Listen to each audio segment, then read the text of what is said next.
Praise the lord. ప్రభు పేరిట మీ అందరికీ శుభాభివందనాలు తెలియజేసుకున్నాను. ఈ దినము దేవుని యొక్క వాగ్దానం చూసుకున్నట్లయితే కీర్తన గ్రంథము 103వ అధ్యాయం 21వ వచనం చూసుకుంటే, యెహోవా సైన్యములారా ఆయన చిత్తము నెరవేర్చి ఆయన పరిచారకులారా మీరందరూ ఆయనను సన్నతించుడి అని దేవుని యొక్క లేఖనం సెలవిస్తుంది.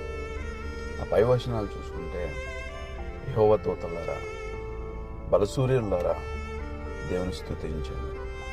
మనము ఉట్టివారమని, ఎందుకు పనికిరాని వారమని, నిస్సాయ స్థితిలో ఉన్నామని, దేవునిలో ఎదగలేమని, ఎప్పుడు మనం దేవునిలో ఉంటామని, ఎలాగ మనం దేవునిలో బ్రతకాలి, ఎలా మనం మార్పు చెందాలి, ఎలా మనసు మార్చుకోవాలని చాలామంది ఆశపడుతూ ఉంటారు.